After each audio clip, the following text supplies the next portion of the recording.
If you're new to Pi Network, or you're having issues with KYC, or you have even come across this, in this video, I'm going to show you exactly how you can resolve this so that you can log into your wallet. Stay tuned.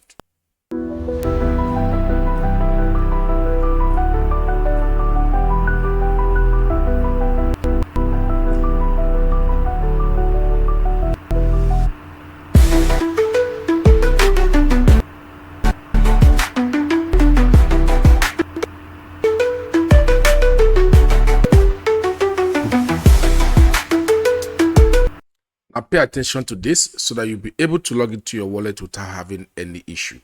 Now when you see this on your screen, you'll notice that you're asked to either use Facebook to log in, or continue with phone number, or even sign up with your Apple ID. That's if you're using the iPhone. Now, this is very easy and at the same time is very confusing. So I need you guys to pay attention, because if you do this wrong, you would not be able to log into your wallet. Along the line, while trying to log into this, I found out that it was a bit tricky. So pay attention. For those of you who have forgotten your password, I'll show you a simple way that you can actually log in. While using this, you'll be asked to provide your password to your mining app. I don't mean your passphrase. I'm actually talking about your mining app. We're going to try each of these one after the other. Now, the very common one is to continue with your phone number. Now, when you click on this, you will see that it's asking you to actually choose your country and then input your phone number. When you do this, it will ask you to send an SMS to a particular number. And I know a lot of us have been having issues with sending SMS to that particular number, or even selecting another region or country to send SMS to. And it's still very difficult.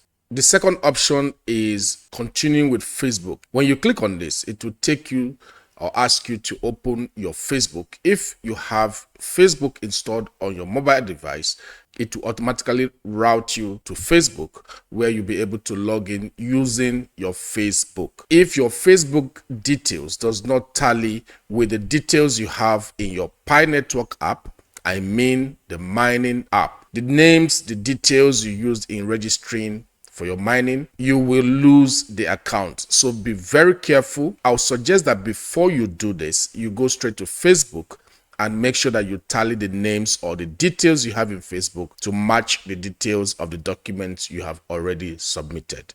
The third option, which is signing in with your Apple ID, will simply ask you for your email address, and then you sign in using the same credentials that you use in signing in for your Apple ID. Once again, make sure that this tallies with exactly what you have in your account. Otherwise, you'll be logged out from your mining app and you will not be able to access your mining app. All right, so be very careful and make sure that the credentials all match. I will demonstrate to show you exactly what happens when you decide to continue using your mobile phone.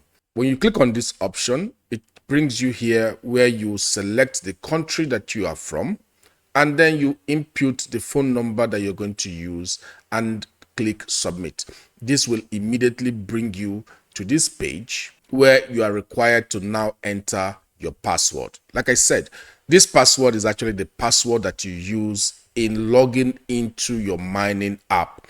It has nothing to do with your wallet. But if you miss this, you'll be logged out from your mining app and you will not be able to access the Pi Network browser. So be very careful. Make sure that you remember this password before you choose this option. For those of you who can't remember your password, or you have lost your password, I mean, a whole lot of people can't remember the password to their mining app. What I'm about to show you is the easiest way that you can use to activate your Pi browser. At the same time, connect your Pi browser back to your mining app and retain the same password and retain your account. You will not lose anything. Just watch and follow. Simply navigate back to the Pi mining app.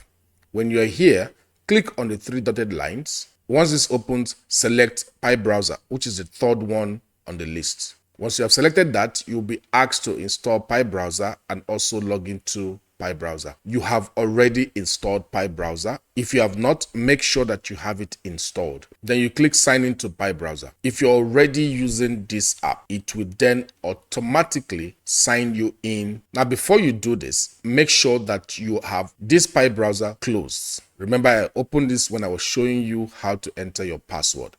Make sure that you have this closed. After closing the Pi browser, simply click sign in to Pi browser. This will automatically open the Pi browser and log you in without asking you to verify your Pi browser or asking you to input any password or any form of identification. For some of you who doubt all the time, this is what I'm going to do. I'll shut down the Pi browser and then I will reopen the Pi browser on its own just to see if it will open up without asking me to key in any password or identification whatsoever. As you can see, that's the result. Make sure that you paid attention to this because the new update is that if you cannot log into your Pi browser, if you cannot remember your password, you will definitely lose your account. On a bonus tip, each time you start a new mining app, make sure you go straight into your mining app, click on your team members, and then ping inactive. After you have pinged inactive, you simply click again here to make sure that you remind those that have not done their KYC to complete their KYC. It is not that difficult. Remember that the Pi network has launched, so we're no longer waiting or hoping that it's going to launch one day. What you mine is what you own. My name is Tony and this is Basic Knowledge. Till my next video, keep mining.